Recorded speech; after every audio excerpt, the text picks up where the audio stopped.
Mga kalapatids, ayan na po yung mga ating alagang mga kalapate. Binago ko na sila ng pwesto.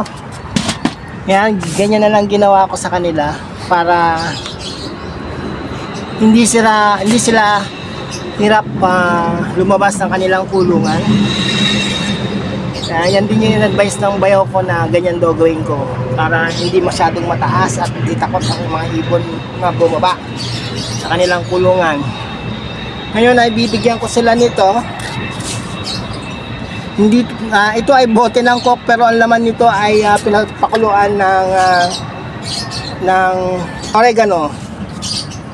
Ito yung ipaiinom natin sa ating mga kalapati. Ito rin yung pinainom kong tubig sa mga lovebirds ko, sa African lovebirds. So ito yung ibibigay natin ngayon na tubig dito sa ating mga kalapati.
Kasama ko si Abu Dhabi.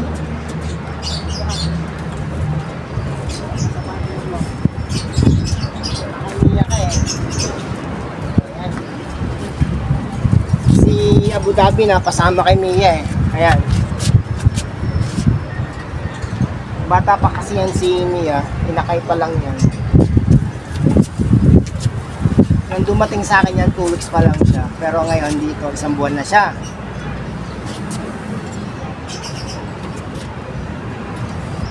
Naka 1 buwan na po sa atin si yan, yung mga kalapati na yan, yung breeders natin at si Mia. Dumating kasi sa akin yan December 14 at 2 weeks na siya that time, December 14. So ngayon January na. Ano bang date ngayon? Baka bang date ngayon? January 6 na ba ang date ngayon? Hindi ko alam kung date ngayon eh. Ano ba date ngayon? January 16 yata. Mamaya lalagay ka na lang sa screen yung tamang date natin. So ayan po sila. Nakawala na yung kanina. Pumasok na sila. So sinarado ko na lang para dyan na lang muna sila. Kumbaga viewing ulit sila sa kanilang kapaligiran. Tsaka malakas ang hangin. Baka umulan. Mabasa sila at magkasakit. So hayaan na lang muna natin dyan sila. Ang ginagawa ko dyan, ang pinagtatakot ko dyan ito, tinatakpan ko sila nito. Ganyan ginagawa ko, tinatakpan ko sila sa gabi. Ayan. Ganito ganito ang ginagawa ko, tinatakpan ko sila sa bago siguro mga 5:30 o 6 PM, tinatakpan ko na sila ng ganito para hindi sila nabubulabo.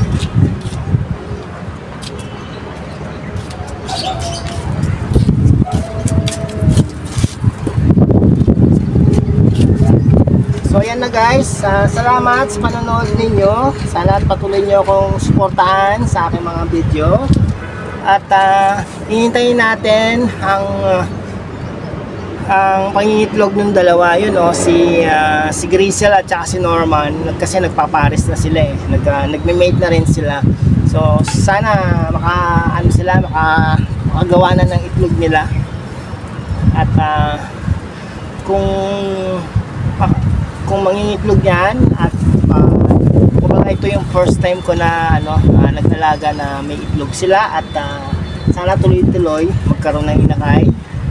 Kasi dati may nagpalagay sa akin ng kalapate dito, pares din yun. Ayun, nagkaroon sila ng itlog, pero that time syempre wala tayong alam sa pagkakalapate, nakilagay lang naman yung mga bata dito sa dati nilang kulungan.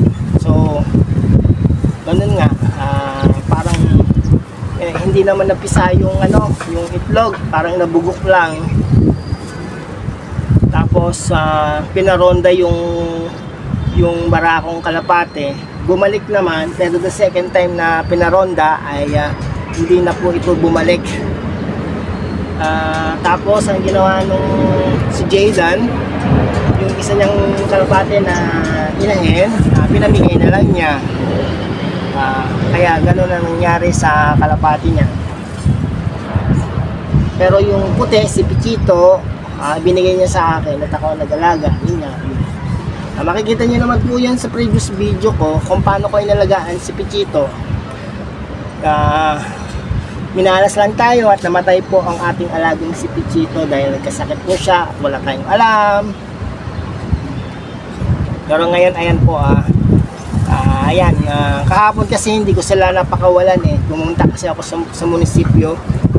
Kinuha ko yung burial assistant ng nanay kong namatay noong August 26, 2023. Napakalakas ng hangin dito sa rooftop. So hindi ko na muna sila hayaang nakalabas. Kasi kanina naman napakawalan ko na sila. Tsaka kung sana silang pumasok sa kanilang kulungan eh. Siguro ayaw nila ng malakas ang hangin. So ayan, magsipasukan na sila sa kanilang mga kulungan. Shoutout po kay Inay Merly, ang aking silver member, at ang kaibigan nating si Kameses. Maraming salamat po sa panonood nyo. Sana po kayo ay mag-subscribe at patuloy nyo po panoorin ang aking mga video tungkol sa ating mga kalapate at sa ating African lovebirds. Salamat pong muli. Bye bye. Ayun, may ibon dun Ayun ayan, ibon. Ayan, ganda ng ibon na yan naka sa ng puno ng malunggay. Ang daming pumupunta mga ibon dito nakikikain sa mga nila. Ayan, lumipad na. So yan na lang po, at maraming salamat pong muli sa panonood nyo. Bye bye.